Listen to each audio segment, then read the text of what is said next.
नमस्कार दोस्तों। कल मेरे द्वारा दिनांक 6/9/2025 को 2 लेटर भेजे गए हैं। पहला लेटर है जिसमें विषय है promoter Gaursons hi-tech infrastructure private limited द्वारा एओ GC5 का जो एओ है, जिसको बोलते हैं GC5 Avenue apartment owners association, उसको जो इन्होंने 6 साल बाद हैंडओवर दिया, प्रमोटर ने हैंडओवर दिया है इसकी एओ को। उसकी प्रक्रिया में बहुत सारे विधिक उल्लंघन हैं, ठीक है। और जो IFMS होता है, interest free maintenance security fund में अनुचित कटौती करी गई है और बहुत सारी कटौतियां हैं। उसको मैं बताऊंगा कि क्या क्या अनुचित कटौतियां हैं।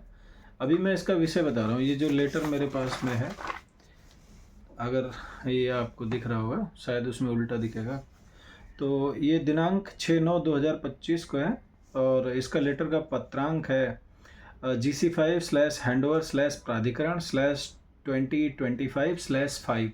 ये 5वां लेटर नंबर है। तो विषय है प्रमोटर द्वारा एओ को दी गई हैंडओवर प्रक्रिया में विधिक उल्लंघन, IFMS फंड में अनुचित कटौती, टाउनशिप मेंटेनेंस चार्ज जो एरिया है, TMC एरिया जिसका चार्ज करते हैं, TMC टाउनशिप मेंटेनेंस एरिया क्षेत्र एवं लाइसेंसी फैसिलिटी लैंड पर अतिक्रमण। तो TMC एरिया में एक इंक्रोचमेंट है। दूसरा, हर एक पॉकेट को, जैसे GC5 पॉकेट में 3200 वर्ग मीटर की लाइसेंसी फैसिलिटी लैंड है, उस पर अतिक्रमण है। तथा लैंड लीज डीड एग्रीमेंट के उल्लंघन के संबंध में विधिक कार्रवाई हेतु निवेदन। ये निवेदन कर रहा हूँ। किनसे कर रहा हूँ? तो पहले नंबर पे है मुख्य कार्यपालक अधिकारी ग्रेटर नोएडा औद्योगिक विकास प्राधिकरण, जिनको CEO chief executive officer GNIDA। और दूसरा है डिस्ट्रिक्ट मजिस्ट्रेट गौतम बुद्ध नगर। डिस्ट्रिक्ट मजिस्ट्रेट को इसलिए किया गया क्योंकि जो स्टेट का लैंड रेवेन्यू लॉस है, क्योंकि जो लाइसेंसी फैसिलिटी लैंड में जो बनना था उसके हिसाब से नहीं बनाया गया है। और पूरा टाउनशिप GH01 एक प्लॉट है, उस प्लॉट के अंदर कई सारे greater Noida industrial development authority के जो प्लानिंग डिपार्टमेंट और बिल्डर डिपार्टमेंट हैं, इन सभी के साथ मिलकर उस प्लॉट के अंदर कई सारे प्लॉट बनाए गए हैं जो कि स्टेट के लैंड रेवेन्यू रजिस्टर में अंकित नहीं है। बिल्डिंग बना के उसको सबलीज कर दिया गया है, लैंड को सबलीज कर दिया गया है और कमर्शियल यूज़ इस्तेमाल हो रहा है। तो DM साहब को इसलिए किया गया। तीसरा है डिप्टी रजिस्ट्रार को, जो यहाँ पे जगह जगह पे इसका वायोलेशन हुआ है, इस फैसिलिटी का, इस जगह का, बिल्डिंग का एओ बनाया गया है, लैंड पे एओ नहीं बनाया गया, क्योंकि लैंड का जो रजिस्टर्ड एड्रेस है, जो म्युनिसिपैलिटी के रिकॉर्ड में एड्रेस है, वो एड्रेस यहाँ नहीं है। क्योंकि 5th एवेन्यू या GC5 Avenue apartment owner association GC5/5th Avenue ये सब है। तो ये डिप्टी रजिस्ट्रार साहब भी इसका संज्ञान लें और समय समय पर इसके जो करेक्शन के लिए मेल करी गई है, करेक्शन के लिए लेटर्स भेजे गए हैं। तो इसमें निवेदन किया गया है कि ये इन्होंने जो अनियमितताएं की हैं वो ना तो यूपी अपार्टमेंट एक्ट 2010 और लैंड लीज डीड एग्रीमेंट और जो अथॉरिटी का लेआउट प्लान है, अप्रूव लेआउट प्लान है, और इन सब की अवहेलना करी गई है। ये सब अनियमितताएं हुई हैं। दूसरा जो मेन बिंदु है वो मैं पढ़ देता हूँ सबके समझने की आसानी के लिए। जैसे कि हैंडओवर की प्रक्रिया में क्या विधिक त्रुटियां हुई हैं। पहले प्रमोटर द्वारा GC5 AOA को 6 साल बाद, यानी 1 जून 2025 को ये जो MOT के कागजात बने हैं जिसमें सिग्नेचर हुए हैं MOT का, वो 1 जून 2025 को किया गया, जबकि पहली AOA पंजीकृत की गई थी सन 2019 में। तो सन 2019 में AO बनी है और हैंडओवर करा गया है 1 जून 2025 को। दूसरा, मेमोरेंडम ऑफ ट्रांसफ़र जो MOT है, उसमें AOA की जो मोहर स्टैम्प सील प्रमोटर द्वारा लगवाई गई है, वो जो स्टैम्प है या मोहर जिसको कह सकते हैं, वो उस रजिस्ट्रेशन नंबर का है जो कि 2019-20 में रजिस्टर्ड हुआ था, जो पंजीकरण हुआ था, जिसका जो रजिस्ट्रेशन सर्टिफिकेट है, पंजीकरण प्रमाण पत्र, वो 9 दिसंबर 2024 तक ही विधि सम्मत था, यानी वो वैलिड था, अतः एमओटी में उसका प्रयोग विधिक दृष्टि से अमान्य है, लीगली ये करेक्ट नहीं है। तीसरा इसमें है यूपी अपार्टमेंट 2010 की धारा जो 14(1) है, भारतीय साक्ष्य अधिनियम 1872 की धारा 65B और आईपीसी की धारा 463 एंड 465 का क्लियर कट वायलेशन है। तो ये जो विधिक त्रुटियां हैं हैंडओवर की वो बताया। दूसरा आईएफएमएस फंड में अनुचित एवं अनैतिक कटौतियां, तो वो क्या है, वो जैसे कि जो मूलधन था वो आईएफएमएस का मूलधन वैसे तो ब्याज के साथ देना चाहिए था क्योंकि 6 साल बाद हैंडओवर किया, तो लेकिन जो मूलधन था वो 3,59,57,795 रुपये, उसमें से करीब 75% काट लिया गया है और दिया क्या गया है 25%, जो कि है 91,86,438 रुपीज़ एओ को ट्रांसफ़र किया गया है।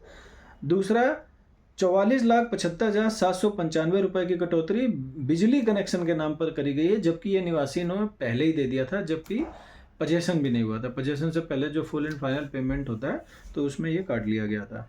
तीसरा काटा गया है टीएमसी के नाम पे। टीएमसी एरिया जो है, टीएमसी एरिया जो पूरा प्लॉट है उसका 35% एरिया, यानी जो 5 लाख वर्ग मीटर, मोटा मोटा बता रहा हूँ, 5 लाख वर्ग मीटर का पूरा प्लॉट है टाउनशिप GH01, उसका 35% एरिया है, वो है नॉन FAR एरिया, वही है टीएमसी एरिया।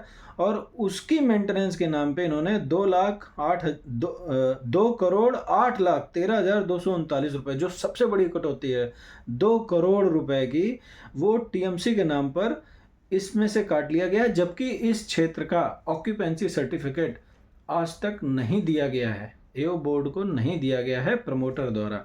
अब प्रमोटर ये बताएं या अथॉरिटी ये बताएं क्या आपने उस एरिया का जो कि 35% ऑफ प्लॉट है उसका आपने ओसी दे दिया है, और अगर ओसी नहीं दिया है तो ये टीएमसी कैसे काट रहे हैं, तो टीएमसी आईएफएमएस से काट रहे हैं, तो अब इनको टीएमसी वापस करना चाहिए। जब से डे 1 से पोजीशन 2014-15 में GC5 में दिया गया था, ब्याज के साथ निवासियों या उनकी जो बोर्ड बनी हुई है उनको ब्याज के साथ टीएमसी का पैसा वापस करें, जिस दिन ओसी मिल जाएगा उस दिन से टीएमसी लें।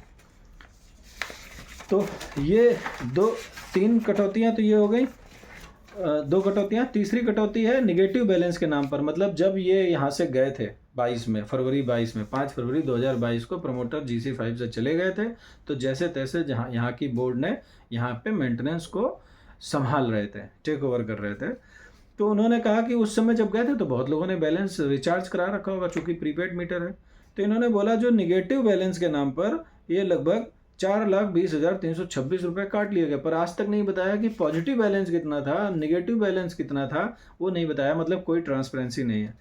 और चौथी कटौती करी गई है 10,62,000 की, वो DG सेट को अपग्रेड किया गया है, जबकि GC5 में पहले से ही 2450 KVA का प्रावधान था, तो मतलब ज़्यादा था, कम पहले से दे रखा था, कम में से कुछ और बढ़ा दिया 450 या 500 KVA का, उसका ये 10 लाख काट लिए, जबकि तब भी वो उतना नहीं हो पाया जितना का यहाँ पे प्रोविज़न है। और इनके ही जो इन्होंने हैंडओवर में डॉक्यूमेंट दिए हैं उसमें ये एनेक्सर में ये लिखा हुआ है साफ साफ।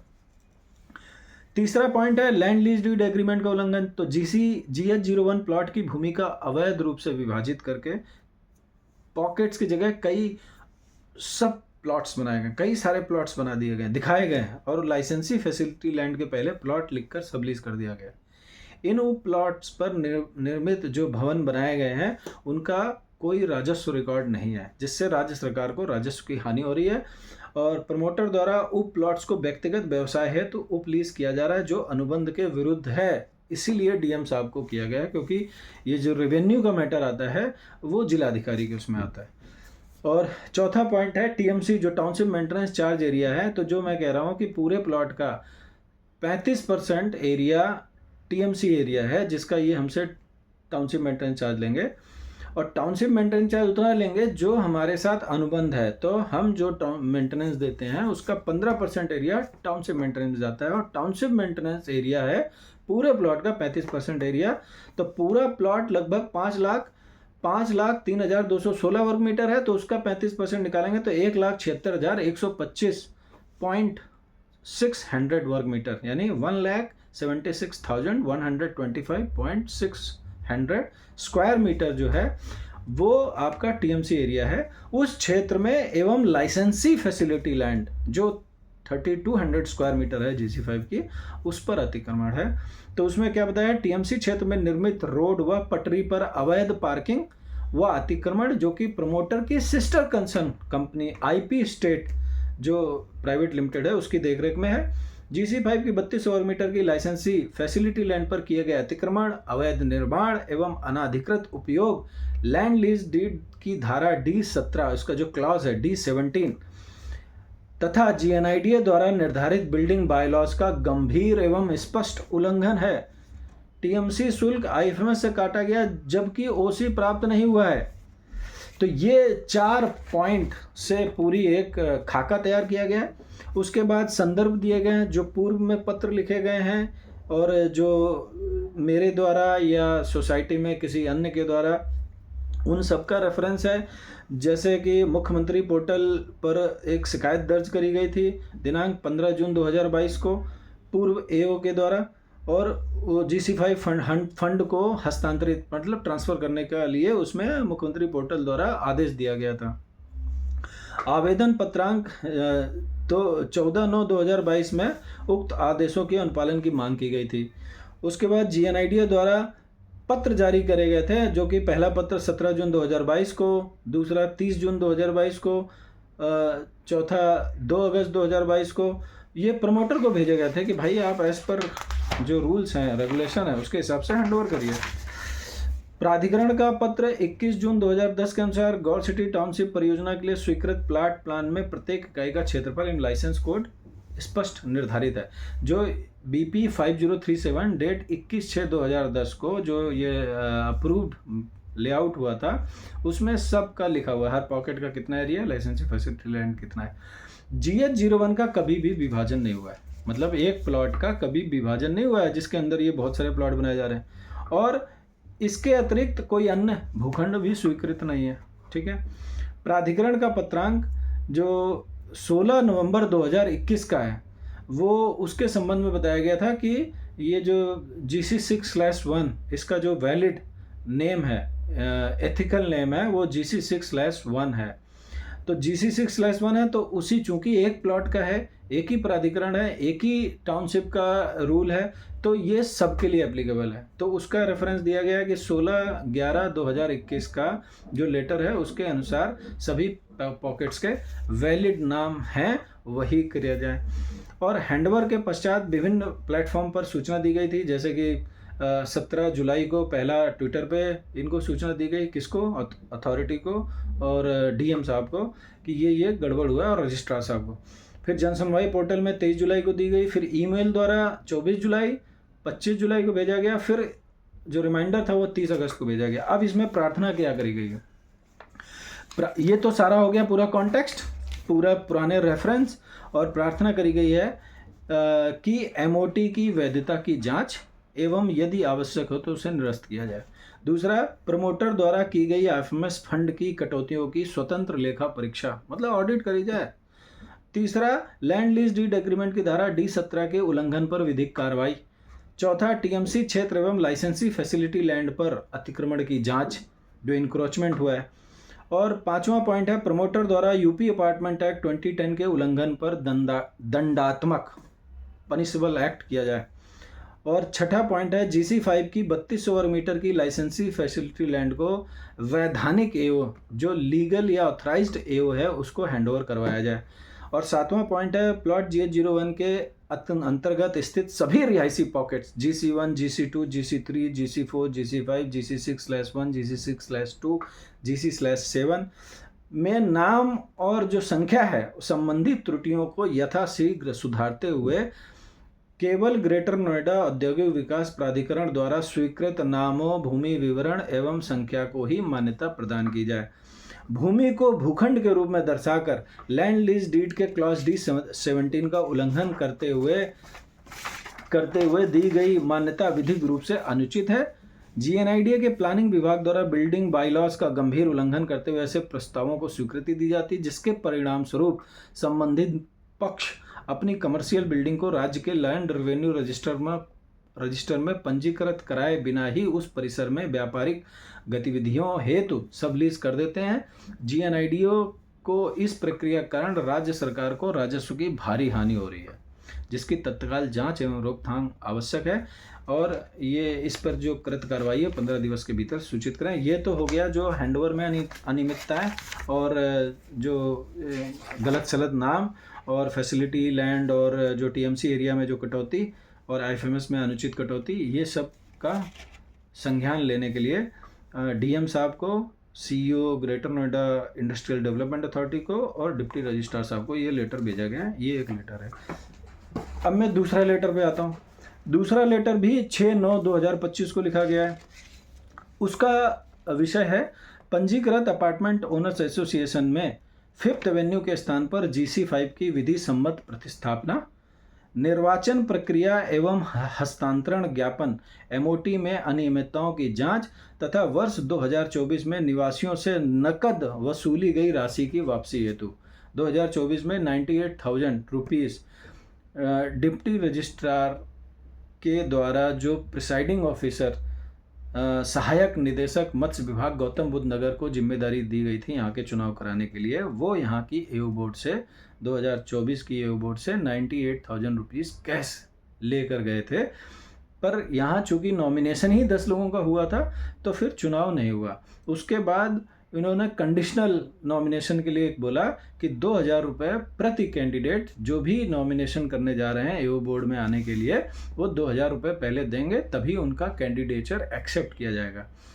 तो चूंकि 10 लोग ही आए थे, 2 विड्रॉ कर गए थे, तो 10 लोग थे, 10 में से 9 लोगों ने ही 2,000 रुपये पर पर्सन उनको दिए थे। तो यानी 18,000 रुपये ये और 98,000 रुपीज़ वो, टोटल 1 लाख हो गए आपके 9 दूनी 18, 1,16,000 रुपये ये कैश ले गए थे। तो 98,000 तो एओ के फंड में जमा किया जाए और दूसरा 9 लोगों को व्यक्तिगत रूप से उनको दिया जाए। ये रिक्वेस्ट करी गई है डिप्टी रजिस्ट्रार गाजियाबाद, दूसरा registrar from societies and chits Lucknow माननीय रजिस्ट्रार, तीसरा सीईओ ग्रेटर नोएडा मुख्य कार्यपालक अधिकारी ग्रेटर नोएडा औद्योगिक विकास प्राधिकरण, ताकि सभी लोग आपस में सिंक में रहें।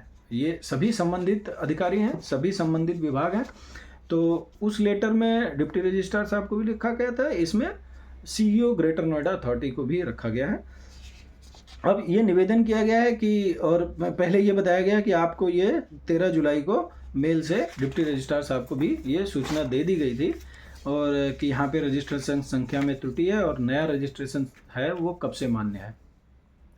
संदर्भ दिया गया है कि 2019 में जो जीबीएम बुला के इलेक्शन कमेटी बनाई गई थी, तो ये पूरा सिलसिलेवार ढंग से इसका संदर्भ दिया गया है। 2019 में 10 लोगों का एओ बोर्ड बने, उसके लिए चुनाव हुआ, तो 10 लोग चुने गए, लेकिन जो एओ का रजिस्ट्रेशन हुआ उसमें 8 लोगों से रजिस्ट्रेशन हुआ था। तो पहला ये 2019 में हुआ, दूसरा जो इसमें जीएनआईडीए का कहीं कोई रिप्रेजेंटेटिव नहीं थे, तो ये गड़बड़ी हुई। दूसरी, जीएनआईडीए के संज्ञान में नहीं था, सिर्फ और सिर्फ चूंकि ट्राई पार्टी एग्रीमेंट है, तो जो लेसी हैं, लेसी यानी प्रमोटर या builder Gaursons hi-tech infrastructure private limited, उन्होंने ही जीबीएम बुलवा के यहाँ इलेक्शन कमेटी बनाई, 10 लोगों का चुनाव कराया, 8 लोगों से रजिस्ट्रेशन कराया।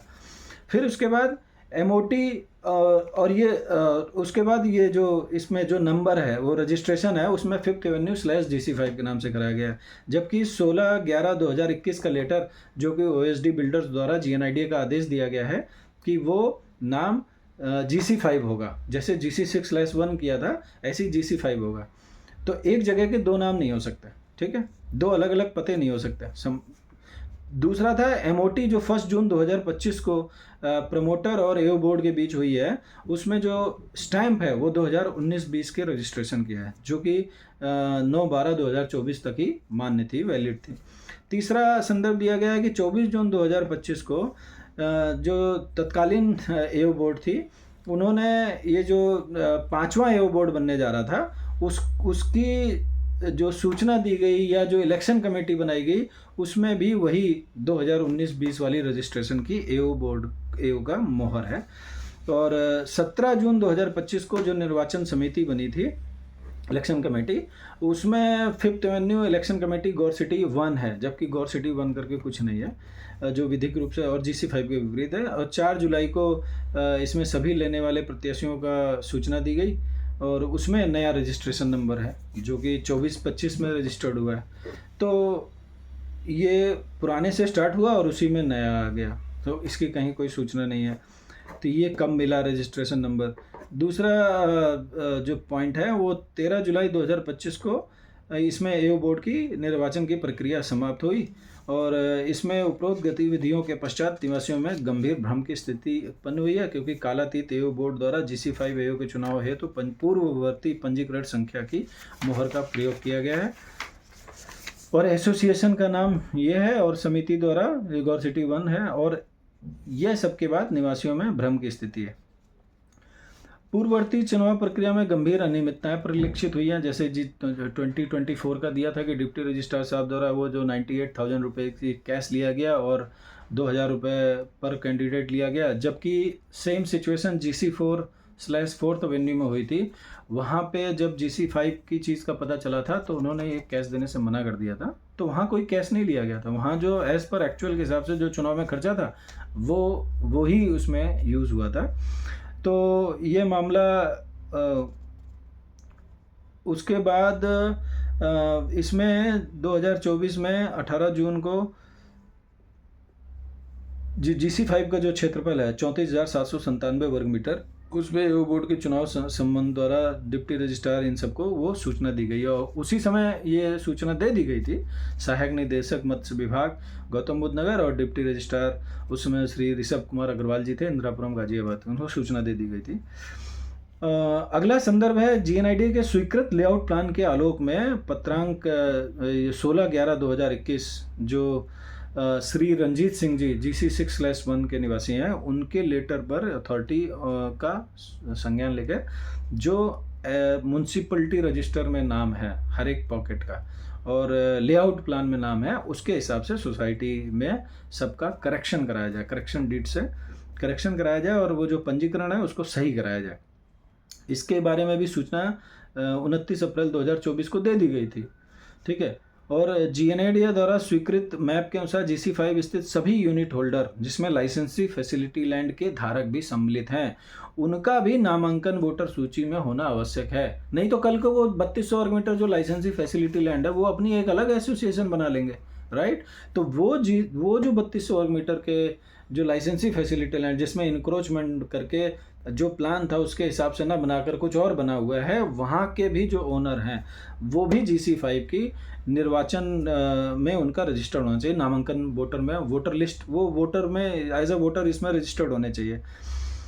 और इसमें सिमिलर केस था, ये सिमिलर केस था आपका, ये सोसाइटी थी महागुन मॉडर्न सेक्टर 78 नोएडा की सोसाइटी थी जिसमें डिप्टी रजिस्ट्रार मेरठ साहब ने आदेश दिया था और वहाँ पे भी इसी तरीके की सिचुएशन थी। तो वो वाली जो एसोसिएशन जहाँ अभी हमें अंदेशा है कि बन जाएगी वहाँ बना ली गई थी और उसको कैंसिल किया गया था और वो सब फिर एक ही सोसाइटी के बने थे। तो इसमें उस लेटर का ये रेफरेंस दिया गया है और उनसे पूछा जा रहा है क्या ये आदेश अभी भी वैलिड है जो 28 फरवरी 2022 का था महागुन मॉडर्न सेक्टर 78 नोएडा की सोसाइटी का, तो उसका रेफरेंस दिया गया डिप्टी रजिस्ट्रार साहब को। दूसरा, प्रमोटर द्वारा दिनांक 1 जून 2025 को जो एओ रजिस्ट्रेशन के 6 साल बाद ये जो हैंडओवर हुआ है उसमें GNIDA या लेसर के कोई रिप्रेजेंटेटिव क्यों नहीं थे, वो रिप्रेजेंटेटिव के बगैर हुआ गया है और जो मुहर है वो 9 दिसंबर 2024 तक वैलिड थी, वो उसमें इसकी वैधता संदिग्ध है। IFMS फंड में जो कटौती है जो अभी हमने पूर्व में एक्सप्लेन किया वो सारा कुछ इसमें जोड़ा गया है और 2019 में 10 सदस्यों से इसमें उनका रंजीत सिंह जी का रेफरेंस दिया हुआ है जो लेटर है और इस एरिया का, इस प्लॉट का जो 3200 वर्ग मीटर है, ये पहले तो GH01 का GC5 एक इंटीग्रल पार्ट है और जो 3200 वर्ग मीटर है वो GC5 का इंटीग्रल पार्ट है, वो लाइसेंसी फैसिलिटी लैंड है और 35% नॉन FAR एरिया है जो कि TMC एरिया है और 65% ही FAR के अंतर्गत आता है जहाँ ये रिहाइश है। अच्छा, ये जो 35% और 65% है वो पूरे प्लॉट के प्रोपोर्शन में हर एक पॉकेट में भी उतना ही एरिया इनको ओपन रखना है। तो जैसे GC5 का जो 34,797 वर्ग मीटर है उसमें भी 35% ओपन एरिया रखना है ये उसी ये एज पर टाउनशिप का जो एग्रीमेंट है, ये प्रमोटर ने ये एफिडेविट में लिख कर भी दिया हुआ है, ठीक है। एक ही परिसर में एक ही नैतिक एड्रेस होता है, तो ऐसा नहीं हो सकता कि GC5 भी है, 5th एवेन्यू भी है, ठीक है। जो एज पर लेआउट प्लान और जो 16/11/2021 का लेटर है उसके हिसाब से, और दूसरा जो म्यूनसिपलिटी रजिस्टर में जो इसका सोसाइटी का नाम है उसके हिसाब से, बिल्डिंग के नाम के हिसाब से नहीं, जो लैंड का नाम है उसके हिसाब से एओ का रजिस्ट्रेशन होना चाहिए। और ये सारे उनका रेफरेंस दिया गया है 29/4/2024 को। इसके संदर्भ में मैंने लेटर भेजा था, तो उसका भी अब प्रार्थना करी गई है कि GC5 एओ के पंजीकरण में जो प्रयुक्त नाम है 5th एवेन्यू/GC5 उसको निरस्त कर विधिक रूप से मान्य GC5 किया जाए। निर्वाचन प्रक्रिया में प्रयुक्त मोहर नाम पंजीकरण संख्या की वैधता की जांच की जाए और यदि आवश्यक हो तो उसे निरस्त किया जाए। नया रजिस्ट्रेशन नंबर जो 2024-25 का है R/GBN/12842/2024-25 पता चला, ये कब से विधिमान्य है और कब तक और कब से एओ बोर्ड इसे मोहर स्टैम्प के रूप में देना अनिवार्य हुआ था। चौथा पॉइंट है GC5 के सभी यूनिट होल्डर जिसमें लाइसेंसी फैसिलिटी धारक भी सम्मिलित हैं, उनको भी वोटर सूची में सम्मिलित किया जाए। अगला पॉइंट है दिनांक 3 मार्च 2022 के आदेश की वर्तमान वैधता, वो जो महागुन मॉडर्न वाली सोसाइटी का इंसिडेंट हुआ था उसकी वैधता की स्थिति स्पष्ट की जाए। अगला पॉइंट है प्रमोटर द्वारा GNIDA को बिना सूचना दिए गए एओ हस्तांतरण ट्रांसफर जो एओ हैंडओवर है इसकी प्रक्रिया की वैधता की समीक्षा की जाए। MOT की वैधता की जांच और यदि आवश्यक हो तो उसे निरस्त किया जाए। प्रमोटर द्वारा दी गई IFMS फंड की कटौतियों की स्वतंत्र लेखा परीक्षा कराई जाए और GC5 एओ को शेष राशि ब्याज सहित लौटाई जाए।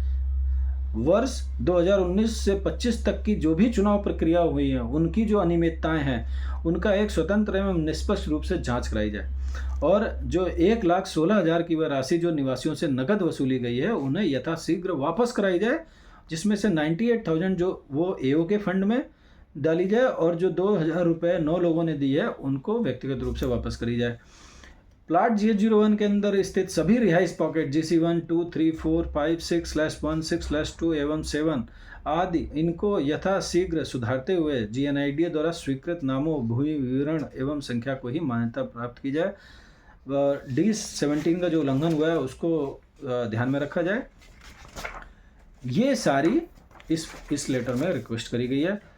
मुझे उम्मीद है कि ये लेटर आप लोगों के लिए आपकी जानकारी को बढ़ाएगा ही, तो हमेशा सजग रहें और जानकारी लेते रहें, क्योंकि जानकारी होगी तभी तो आगे कार्रवाई होगी। बहुत बहुत धन्यवाद। नमस्ते, मुकेश कुमार।